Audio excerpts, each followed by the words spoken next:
Buongiorno telespettatori di Tele4, benvenuti all'anteprima del telegiornale delle 13:20. Quest'oggi siamo in compagnia dell'avvocato Michele Grisafi, che è esperto in diritto delle nuove tecnologie. Grazie avvocato per essere venuto nei nostri studi, e di Monsignore Ettore Mannati, che torna nei nostri studi per parlare della Carta di Trieste dedicata all'intelligenza artificiale, carta che oggi è stata commentata, potremmo quasi dire, come dicono quelli che ritengono di parlar bene, dai portatori di interessi, cioè dai settori che sono stati in qualche modo indicati dalla carta stessa come destinatari appunto di esse. Io comincio con l'avvocato Grisafi, se non altro per dovere di ospitalità, certo, visto che è la prima volta che viene a trovarci.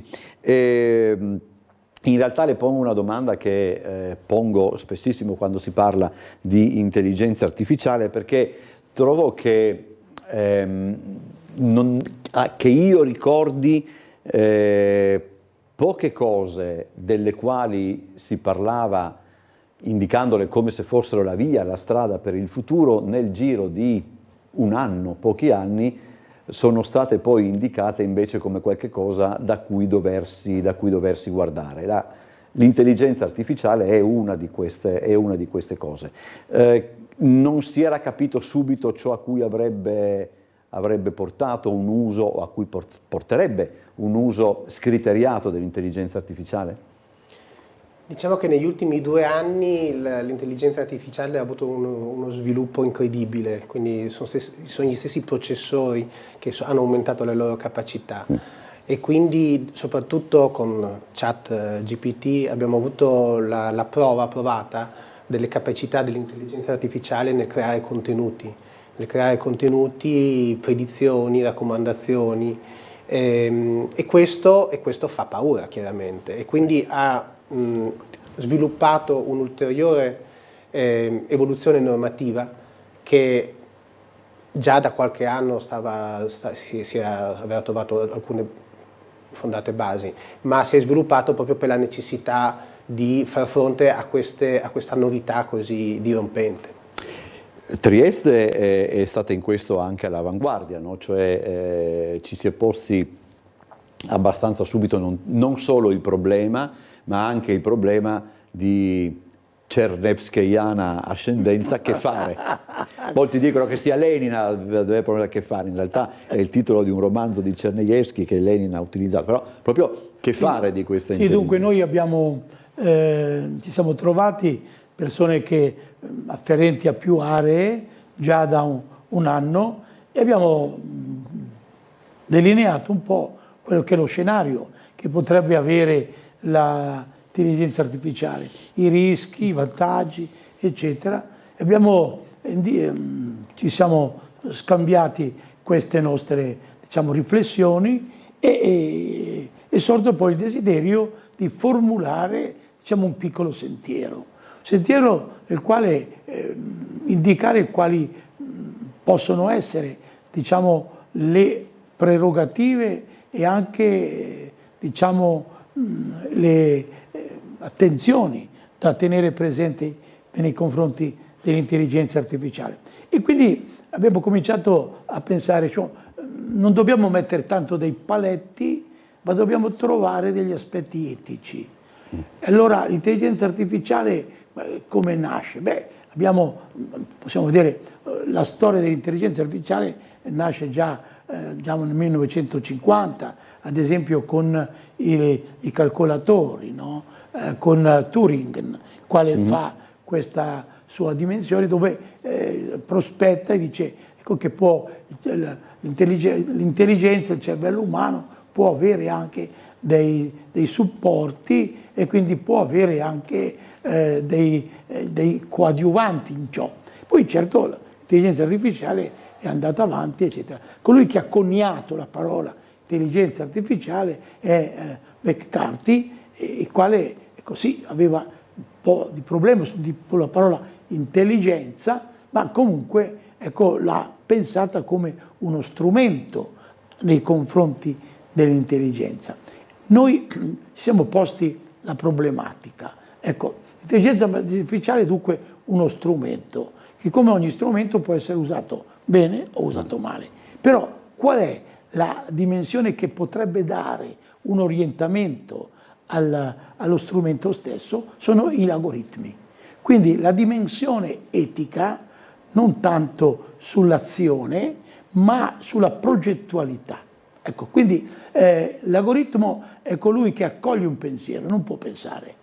Ed è qui il discorso di lasciare sempre la prospettiva, quindi, alla dignità della persona. Quindi un nuovo umanesimo che ha molti supporti, ma non deve mai lasciarsi gestire dalle sue creature. Questa è stata un po' la problematica. E poi noi abbiamo valutato in modo particolare, oltre il discorso della notizia, quindi il discorso della comunicazione, due cose importanti: la vita e la salute. Vediamo dopo allora questi aspetti, perché poi c'è anche la questione, diciamo, di trasparenza, cioè noi che quando, diciamo così, abbiamo a che fare con l'intelligenza artificiale dobbiamo sapere che abbiamo a che fare con un prodotto derivato dall'intelligenza artificiale, e sappiamo benissimo anche che insomma negli ultimi mesi uno sfruttamento dell'intelligenza artificiale in tal senso è stato per certi aspetti sfrenato, soprattutto ai danni anche di persone di una certa celebrità, e anche per questo poi dopo, diciamo così, tutto ciò assume una dimensione quantomeno più notevole, ecco, per certi aspetti, dove invece magari pochi si interessano di quando queste cose colpiscono persone normali, ecco, certo. Insomma, questo è un altro discorso. Per quanto concerne appunto la trasparenza, che cosa si può fare, che cosa è stato fatto e che cosa si dovrebbe fare? Norma l'Unione Europea, mi pare di capire anche. Sì, c'è in proposito del regolamento europeo che entrerà a brevissimo in vigore ad agosto, il 2 agosto, prevede proprio degli obblighi di trasparenza a carico dei produttori, di coloro che sviluppano i sistemi di intelligenza artificiale. E quindi una trasparenza che si giostra su due fronti. Uno nei confronti essenzialmente dell'utente, che quindi l'utente deve essere consapevole che il risultato di quella che è appunto quella predizione, di quel contenuto, è effettivamente il risultato di un'intelligenza artificiale, di qualcosa di non realizzato dall'uomo. E quindi una comunicazione, un'informativa, in maniera tale che appunto l'utente ne sia consapevole. Dall'altro è la necessità anche di avere una trasparenza sulla creazione degli algoritmi e quindi una documentazione tecnica che deve supportare la progettazione di questi sistemi di intelligenza artificiale, in maniera tale che noi si possa comprendere il processo logico, diciamo, svolto dagli algoritmi, in maniera tale che questa trasparenza appunto ci permetta anche di avere un maggiore controllo dell'output generato dal sistema. Vita e salute, no? Diceva Monsignor Mannati che queste sono alcune degli ambiti che la Carta in qualche modo, come possiamo dire, investiga al momento, che sono tra l'altro insomma due pilastri importanti, imprescindibili. Sì, dunque per quanto riguarda la salute abbiamo valutato due punti di riferimento: la produzione dei farmaci, grazie dove l'intelligenza artificiale aiuta, nel senso che diciamo ammortizza troppo il tempo eccessivo per la riuscita dei farmaci, quindi qui un aspetto positivo. C'è anche l'altro aspetto nei confronti proprio della dimensione della sanità, ed è il fare in modo che ci possano essere delle macchine che aiutino, diciamo, la salute delle persone. Questa mattina la dottoressa che lavora al Burlo, che anche lei ha collaborato alla Carta di Trieste, ecco, ha indicato come lei ha potuto avere una macchina, ecco, che offre ossigeno ai pazienti, ai neonati, Però ecco, questa macchina non può essere messa lì senza la presenza del medico. Quindi l'intelligenza artificiale ha bisogno però, nella realtà sanitaria, anche sempre della presenza del medico, no? Non si cura la malattia, ma si cura il malato. Ecco, quindi anche questo. E poi il problema dei dati, no? Quindi ecco, avere poi l'intelligenza artificiale ci può offrire nella sanità un panorama generale della situazione della persona prima di accedere a un intervento, che so io. Questo è l'aspetto sanitario. L'aspetto della vita, ecco, abbiamo voluto esaminare la criterialità dell'intelligenza artificiale nella guerra. Quindi l'uso dell'intelligenza artificiale nei confronti proprio della conflittualità. Di recente, appunto, per quanto riguarda la ricerca degli ostaggi ebrei sì, da parte di Hamas, ecco, l'intelligenza artificiale è riuscita a individuare non i bunker, ma le abitazioni civili dove erano questi. E questa è anche una cosa positiva. Però c'è anche un'altra realtà negativa, che al di fuori della dimensione così del pathos umano, attraverso semplicemente la tecnologia, io posso, ecco, inasprire ancora di più la conflittualità e quindi i danni che la guerra può fare. Quindi l'intelligenza artificiale, ecco, ha bisogno dell'umanesimo, dell'intelligenza umana, sia per quanto riguarda il discorso del pathos e per quanto riguarda anche un certo equilibrio del tutto.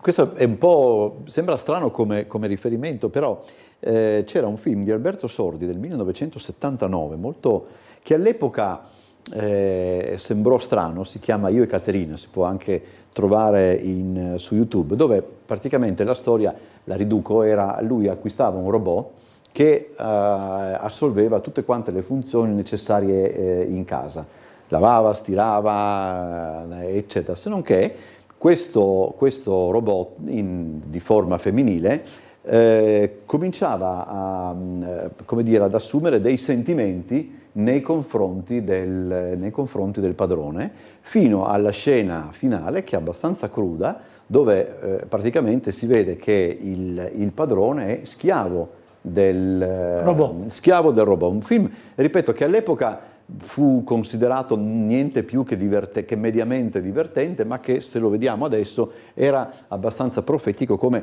molte volte il cinema è in certi casi. C'è anche questo rischio, no? Adesso non vorrei sembrare catastrofico, ridurre tutto ad un discorso che ha a che fare con il cinema, però l'idea che le macchine prendano il sopravvento, che è una vecchia idea di un certo tipo di fantascienza, forse ci siamo già arrivati e non ce ne siamo accorti, perché magari appunto non hanno preso sopravvento le macchine, ma qualcosa di meno, di meno palpabile, di più subdolo per certi aspetti. Sì, probabilmente ancora non ci siamo così vicini a questa realtà, per fortuna.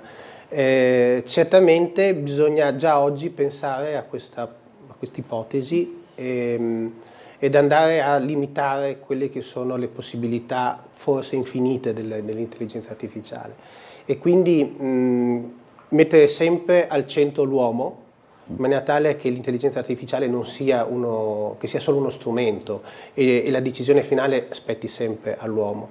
E quindi mi ricollego a quello che abbiamo detto prima, la trasparenza, quindi capire come poi dopo l'output finale viene effettivamente realizzato dall'intelligenza artificiale, è fondamentale, per poi dei limiti, altrimenti magari fra 5-10 anni abbiamo delle situazioni non più gestibili. E tra l'altro abbiamo un minuto di tempo. Il Papa stesso, quando ha discusso di intelligenza artificiale al G7 recentemente, ha citato dei passaggi anche della Carta di Trieste. Sì, o comunque... dunque questo è una notizia certa, cioè nella preparazione del documento per il G7 su fonti certe modo particolare Tornelli, eccetera, ci hanno indicato come il Santo Padre ha attinto, ha valutato e ha preso, non dico degli spunti, ma dei punti di riferimento anche proprio della Carta di Trieste, sia dal punto di vista della parte principale, cioè la parte introduttiva, l'aspetto etico, e quello l'aspetto della guerra. E questi sono i due punti che certamente il Papa ha tenuto presente nel suo discorso. E poi la centralità della persona. Noi abbiamo posto proprio come premessa o preambolo proprio questo aspetto qua. È la persona che deve dare diciamo, l'input, no? L'intelligenza artificiale è già nella nostra vita. Io quando andavo in giro in Francia avevo la carta del Michelin, che guarda, adesso metto l'intelligenza artificiale, però non sempre mi porta dove io penso che sia opportuno andare per evitare il traffico. O per evitare i ponti bassi. Esatto, quindi lì è necessario appunto tener conto sempre della cognizione del soggetto umano. Allora io ringrazio l'Avvocato Grisaffi e Monsignor Malnati per essere stati con noi, buon lavoro, grazie per esserci venuti a trovare. Abbiamo tempo solo per annunciare la pubblicità e poi il telegiornale delle 13:20.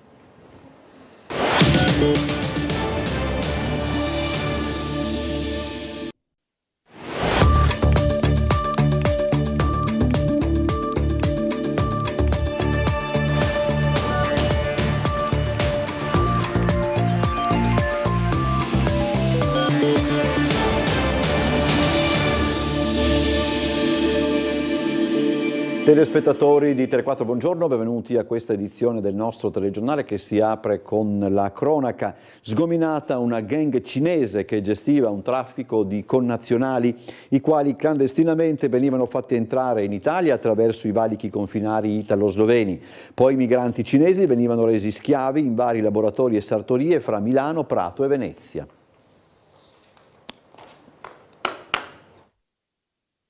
Una tratta di esseri umani, con un flusso costante e un'imponente organizzazione finora passata sotto traccia, cittadini cinesi portati illegalmente da altri connazionali nel territorio italiano attraverso i valichi confinari fra la Slovenia e Trieste. Obiettivo: farli lavorare come schiavi in varie attività sparse sul territorio, prettamente a Prato, Milano e Venezia, ma anche in altri paesi come Spagna e Francia. L'operazione Chinese Shuttles della Polizia di Frontiera di Trieste, sotto la direzione distrettuale antimafia della Procura Giuliana, ha permesso di sgominare l'organizzazione cinese. Le indagini sono state avviate dopo l'arresto di un cittadino cinese nell'aprile scorso perché intercettato mentre trasportava 4 connazionali irregolari.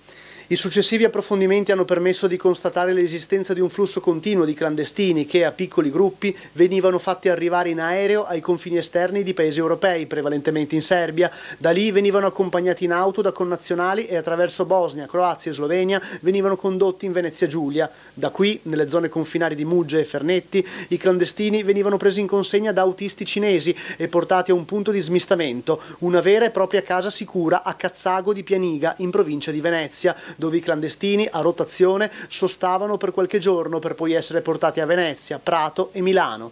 Durante la permanenza nella casa venivano ritirati i passaporti usati per il viaggio e rispediti in Cina per riutilizzarli. Dopo lo smistamento i clandestini diventavano dei veri e propri fantasmi destinati a un grave sfruttamento, relegati in laboratori e sartorie senza controlli sanitari e senza possibilità di muoversi liberamente fino a estinzione del debito contratto per il viaggio. Alla fine dell'attività di lavoro nero i cinesi clandestini sarebbero tornati in Cina. Gli stranieri irregolari individuati sono 77, tra cui donne e minorenni fra i 15 e i 17 anni. 9 i cinesi arrestati nel corso dell'operazione, di cui 8 sorpresi a gestire i trasferimenti illegali dal confine italo-sloveno fino alle varie destinazioni. 27 le persone denunciate in stato di libertà. Gli inquirenti hanno sequestrato in tutto 10.000 euro in contanti, 22 carte di debito e credito e 86 documenti fra carte di identità e passaporti, di cui 54 contraffatti. 18 i veicoli sequestrati utilizzati per il trasporto dei cinesi irregolari. L'esito dell'indagine Chinese Shuttles spaventa, in quanto ha fatto emergere un flusso di ingressi continuo e invisibile, molto ben organizzato e diversissimo da quello della rotta balcanica. E c'è una doppia operazione della Polizia Locale di Trieste coordinata dalla Procura della Repubblica che ha portato all'arresto di 8 passer. Che particolarità ha il ruolo di Trieste? Ovviamente come punto di passaggio lo conosciamo molto bene, ma vediamo anche passaggi differenti, in maniera distinta, a piedi e non solo. Sì, diciamo che nell'indagine che abbiamo condotto noi all'inizio in maniera casuale, nel senso che noi cercavamo un traffico di stupefacenti che abbiamo anche trovato, e all'esito di questa indagine qui per gli stupefacenti siamo accorti che su quel confine in particolare passavano anche due modalità di clandestini. C'era il trasporto con le macchine straniere di grossa cilindrata che una volta fermate abbiamo visto che ogni volta portavano tra i 5 e i 7 clandestini anche nel bagagliaio, sia adulti che minorenni, provenienti per lo più dalla Siria, da curdi di etnia turca oppure afghani e pakistani.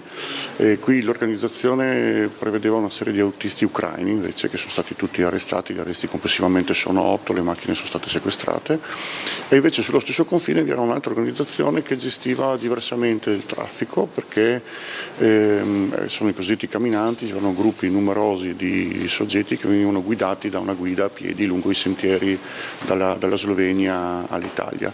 Anche questo fenomeno, grazie al coordinamento della DDA, della Procura, è stato affrontato. Abbiamo arrestato anche lì dei passeri, i gruppi sono stati fermati, quasi tutti hanno richiesto asilo sul territorio nazionale.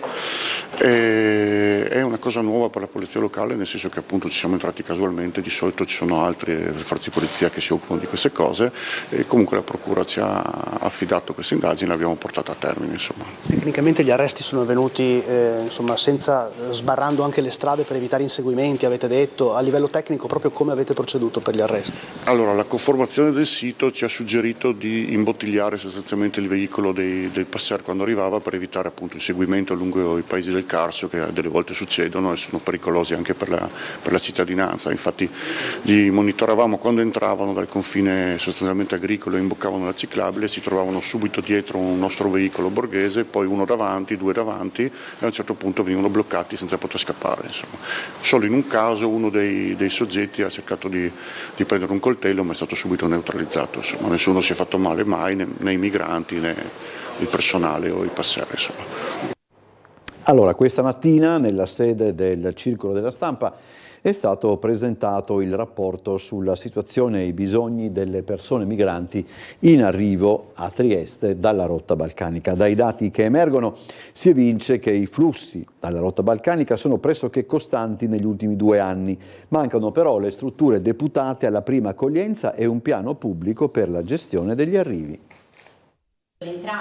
Sono principalmente 3 le direttrici che il Comune di Trieste dovrebbe seguire in maniera urgente e serrata per gestire l'accoglienza dei migranti a Trieste. Questo secondo le 6 organizzazioni che anche quest'anno hanno redatto e presentato il rapporto sulla situazione e i bisogni delle persone migranti in arrivo dalla rotta balcanica a Trieste. A fronte di una sostanziale stabilità del flusso migratorio, nel documento viene espressamente richiamato il ruolo del Comune, con la necessità della predisposizione di un piano per l'assistenza umanitaria e il ricovero temporaneo, la velocità nei trasferimenti, una gestione d'accoglienza che garantisca libertà alle persone, promuovendo l'inclusione sociale ed eviti la ghettizzazione. Quello che abbiamo monitorato e a cui abbiamo assistito in questo periodo è fondamentalmente una stabilità del flusso migratorio. Ciò che verifichiamo è un aumento dei profili vulnerabili, ma al contempo una poca assistenza da parte istituzionale di questi soggetti, quindi una difficoltà a inserire in accoglienza queste persone.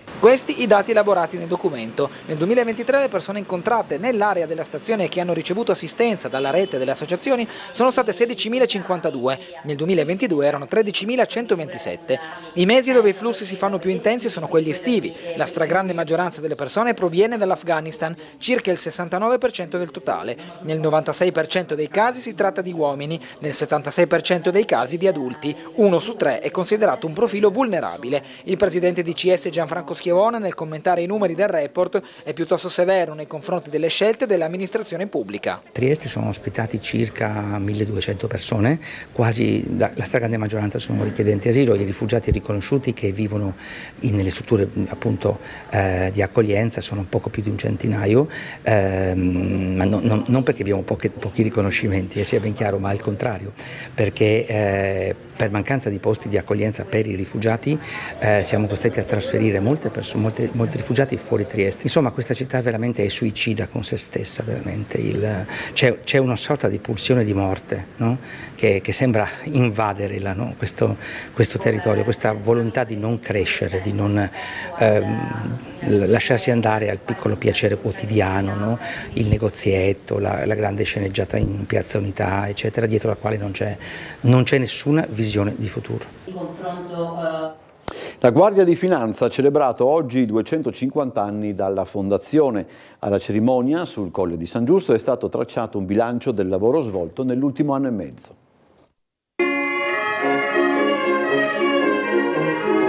68 evasori totali, molti dei quali operanti su piattaforme di commercio elettronico, e 105 lavoratori in nero o irregolari individuati in poco meno di un anno e mezzo. Sono solo due dei dati più significativi sull'attività della Guardia di Finanza del Comando Provinciale di Trieste per tutto il 2023 e fino a maggio di quest'anno. Il bilancio è emerso nel corso della celebrazione, con una cerimonia sul Colle di San Giusto, dei 250 anni delle Fiamme Gialle. Riguardano essenzialmente il nostro contrasto all'evasione fiscale, che è un nostro obiettivo prioritario. Ovviamente in questo contesto si innesca anche il contrasto al fenomeno del lavoro nero, che anche in questa regione, per quanto molto virtuosa, ha dato qualche risultato.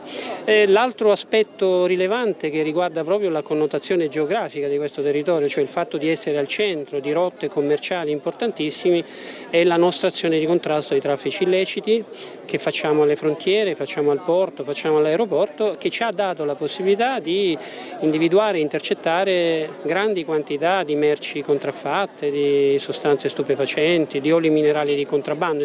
La Guardia di Finanza ovviamente è un corpo fondamentale per garantire la legalità, penso alle importanti operazioni che fa nel contrasto al traffico di droga o a merci contraffatte.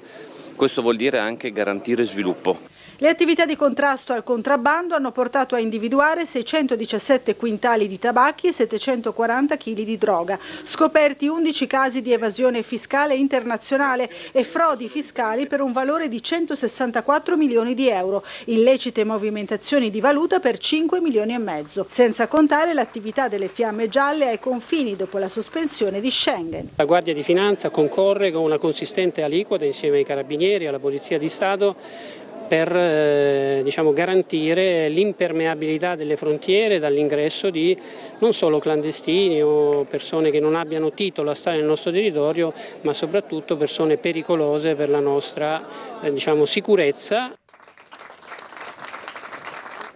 Il momento ora del collegamento con la sala operativa della Polizia Locale. Sentiamo chi c'è in linea con noi, l'ispettore Schillani, al quale cedo appunto la linea per le consuete comunicazioni per quanto riguarda traffico e viabilità. Sì, buongiorno a lei, dottor Bosazzi, e a tutti gli spettatori. Allora andiamo per ordine, iniziamo con la situazione attuale. Adesso il traffico è scorrevole sulla rete viaria, nulla di particolare nella mattinata da segnalare. Al momento l'unico intervento in atto, siamo in via Petrarca, intersezione via Ginnastica. Sull'intersezione intervento in atto dei Vigili del Fuoco, siamo sul posto, l'intersezione verrà chiusa per alcuni minuti, mezz'ora al massimo, per permettere questo intervento. Siamo sul posto viabilità, potrebbe esserci delle leggere ripercussioni nella zona. Per quanto riguarda l'impegno principale della giornata, naturalmente il G7, inizieremo questo pomeriggio con gli sgomberi delle aree di sosta per delle rive esterne della via Cadorna, da via Felice Veneziana via Mercato Vecchio, e questa sera inizieremo anche lo sgombero del tratto di strada che dal bivio di Miramare porta al Castello di San Giusto. I divieti sono già stati posti, sono in essere, fare attenzione. L'area di sosta della stazione marittima è già interdetta per la presenza delle navi della crociera, e quindi tutta la zona esterna delle rive verrà sgomberata nel pomeriggio. Ripeto, anche Cadorna, zone retrostanti Piazza Unità, Mercato Vecchio. Questo per quanto riguarda gli sgomberi. Per quanto riguarda le chiusure, oggi non avranno chiusure, invece le chiusure inizieranno domani dalle ore 12 verrà chiusa la strada appunto che dal bivio porta al Castello di Miramare, e le chiusure principali saranno quelle di venerdì, dove saranno chiuse le rive da Piazza Venezia a Tommaseo, con deviazioni sulla Cadorna e sulla via Corso Italia. Sabato mattina si avrà la chiusura anche del Piazza Tommaseo, quindi con deviazioni su Milano e via Mazzini. Queste chiusure di sabato andranno avanti fino alle 14 o cessate esigenze. Questo per quanto riguarda il G7. Il problema più principale è la mancanza di parcheggi. Ieri avevamo avuto dei problemi in quanto i parcheggi del Molo Quarto e di Teatro Romano si riempiono abbastanza presto. Quindi per la giornata di domani sconsigliamo vivamente di scendere in città col mezzo privato, usare i mezzi pubblici, questo è un consiglio che possiamo dare, e soprattutto nella giornata poi di venerdì e di sabato. Okay. Altre cose particolari non ci sono, se non ci sono domande restituire la linea. Le chiedo soltanto questo perché me lo chiedono magari amici e conoscenti, tipo per esempio chi utilizza insomma, le rive anche per consegne a negozi, ristoranti eccetera, si ferma, diciamo così, in Cadorna o Diaz a questo punto? Diciamo che il momento nella giornata odierna sì, domani già sarà più difficile, nella giornata di venerdì assolutamente no, perché venerdì è la giornata clou, quindi passa tutto il traffico, ci saranno anche zone rosse interdette ai pedoni nella parte antistante di pedonalità, quindi diciamo che le varie sgombri sono graduali per permettere il transito. Naturalmente una breve sosta può essere consentita, ma breve. È da valutare, diciamo, al momento. Ispettore, grazie, buona giornata e buon lavoro. Grazie anche a lei e a tutti i telespettatori. Adesso possiamo andare in pubblicità, poi torniamo ancora con molti servizi da farvi.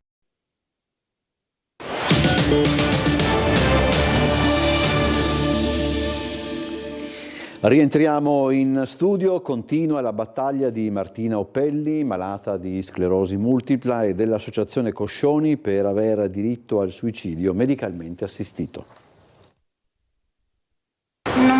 Non costringetemi a pentirmi di aver vissuto. Io chiedo solo pietà. Ho il sorriso, non me lo potete rubare mai, mai, perché è il dono più grande che mi è stato dato. Da Dio o chi per lui, io non lo so, magari voi siete credenti o atei, non ha importanza.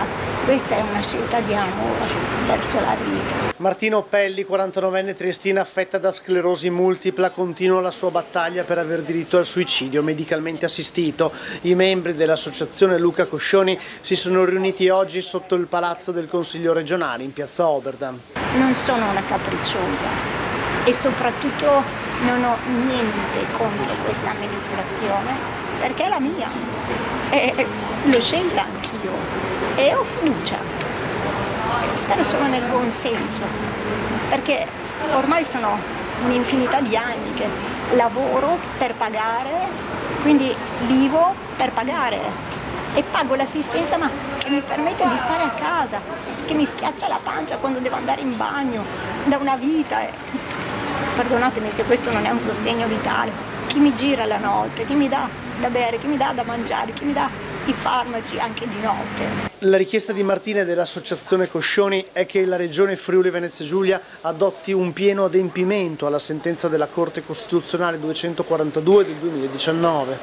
Sicuramente un errore veramente importante è quello di non prendere cognizione, non dare valore alle 8.000 firme che sono state depositate per una proposta di legge di iniziativa popolare, che altro non faceva che affiancare la pubblica amministrazione nel determinare tempi certi per la verifica alle persone malate, capaci di autodeterminarsi, che sono ormai esauste dalle sofferenze intollerabili a cui sono sottoposti, che chiedono verifica dei propri requisiti. Quindi una proposta di legge che affianca l'operatività dei servizi sanitari in Regione, non aggiunge nulla in più rispetto alla sentenza della Corte Costituzionale, ma prevede un pieno adempimento. Pensiamo a una persona malata che reputa intollerabile la sofferenza a cui è sottoposta, ogni giorno di attesa. Che cos'è per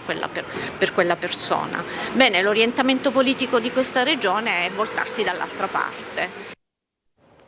Alla delibera sull'asilo nido di Roiano saranno aggiunti alcuni emendamenti, ma la sostanza del provvedimento rimarrà la stessa. La maggioranza che regge il Comune è andata sotto in commissione proprio sulla privatizzazione dei servizi educativi e ha trovato la quadra dopo un confronto interno.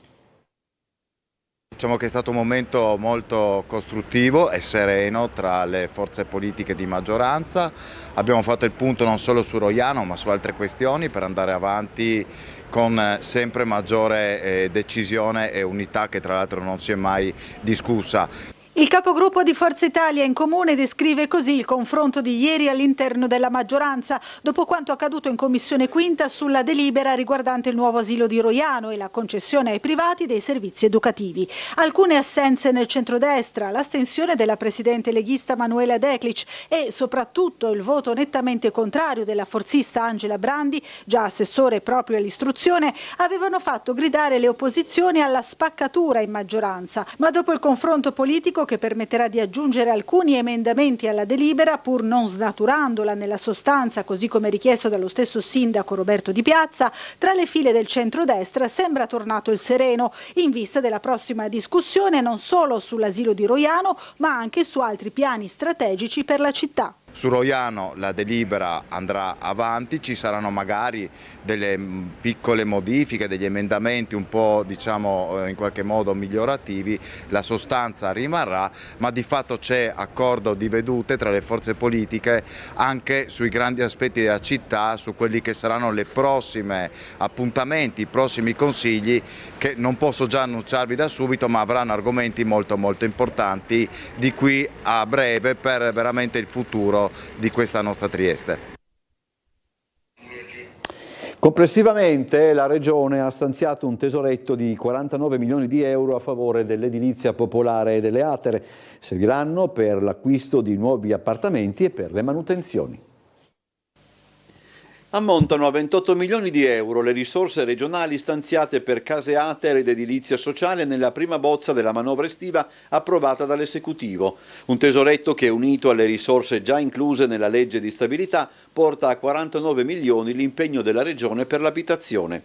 Lo ha reso noto l'assessore regionale a infrastrutture e territorio Cristina Amirante, ribadendo la grande attenzione della Giunta regionale alle esigenze sociali della popolazione, a cominciare dall'accesso ai trasporti pubblici e alla casa. Mi riferisco in particolare all'edilizia convenzionata e sovvenzionata che ATER gestisce a favore di chi non riesce ad avere accesso al mercato immobiliare privato, ha spiegato Amirante, anche a causa delle speculazioni determinate dal 110 di cui paghiamo le conseguenze sia a livello statale che regionale, causa l'innescarsi di un rialzo dei prezzi degli immobili e dei tassi di interesse per il loro acquisto. Tra legge di stabilità e assestamento la Regione ha raggiunto la cifra di 49 milioni, ancora detto Almirante, che andranno a beneficio sia degli investimenti delle ATER per l'acquisto di nuovi appartamenti, sia per la manutenzione di quelli già esistenti, così da aumentare il numero di alloggi disponibili per soddisfare la gran parte della crescente domanda.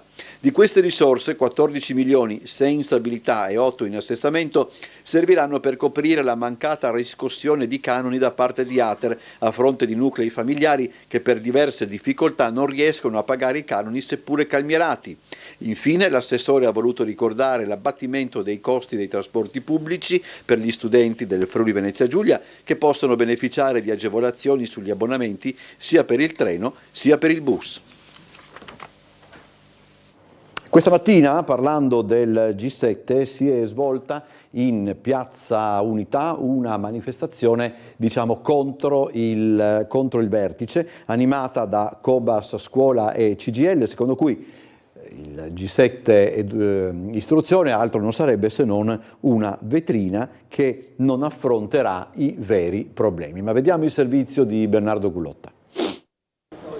Il G7 non tocca diversi argomenti, prima di tutto il fatto che la scuola italiana, ma non solo, ha bisogno di investimenti seri, investimenti per la cultura, investimenti per il personale della scuola. Quello di cui c'è bisogno non è soltanto un trattamento adeguato per chi lavora nella scuola dal punto di vista contrattuale e economico, ma ambienti sicuri in cui ci sia garantito il rispetto della persona, anche rispetto a provenienza, orientamenti sessuali, opinioni politiche e religiose. Contro la mercificazione della scuola, contro gli incontri vetrina che non parlano dei veri problemi della quotidianità negli istituti. Cobas Scuola, FLC, CGIL, ma anche la politica locale di centrosinistra era presente questa mattina alla conferenza davanti al municipio, indetta per esprimere la contrarietà dei presenti verso la riunione del G7 Istruzione, per lo più per gli argomenti e il modo di affrontare i problemi del mondo della scuola, ma anche per pubblicizzare l'appuntamento di venerdì pomeriggio, quando in Piazza Libertà alle 18, parallelamente agli incontri del vertice, ci sarà un momento di protesta. Quello che noi non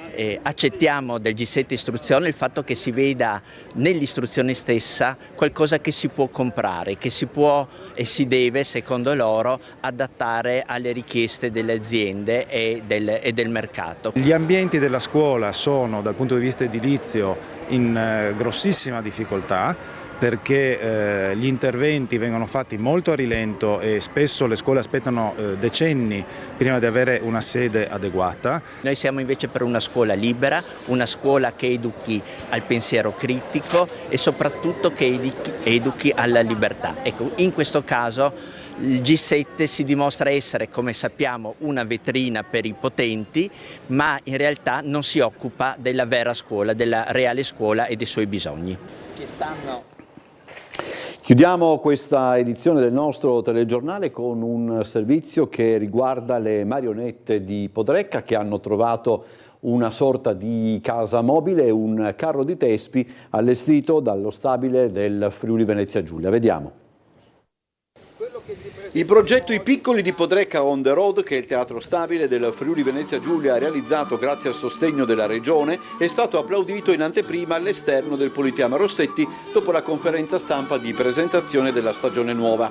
È uno spettacolo delle antiche marionette che, viaggiando su un camion attrezzato, raggiunge il nuovo pubblico sul territorio regionale ed oltre. All'esordio ha assistito anche Mario Anzil, vicepresidente e assessore alla cultura della Regione. Diciamo che proprio lo scorso anno alla presentazione della stagione teatrale avevo indicato questa missione al direttore e presidente, quella di ispirarsi alla stagione del carro di Tespi che nella Grecia classica è nato e che poi tra le due guerre in Italia ha avuto una forte tradizione che lentamente si è spenta nel secondo dopoguerra, e questo è destinato ai bambini, e in epoca in cui le moderne tecnologie sono particolarmente affascinanti dobbiamo proporre delle cose altrettanto affascinanti, e il carro di Tespi contemporaneo del Rossetti, I Piccoli del Podrecca, certamente lo saranno.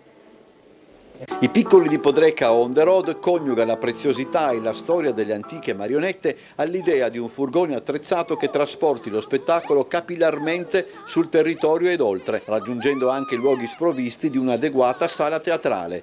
È un modo ulteriore per ribadire il ruolo culturale che il Teatro Stabile del Friuli Venezia Giulia si assume nel territorio regionale, che passa attraverso una vasta gamma di operazioni diverse, dirette a pubblici differenti per età e preparazione, per possibilità e provenienza, ognuna però accomunata dall'essere espressione di un teatro che deve e vuole essere a disposizione di tutti i cittadini ed appartenere profondamente all'area in cui si radica e che gli dona ispirazione, compresi i luoghi più piccoli e lontani dove magari è difficile realizzare messe in scene convenzionali.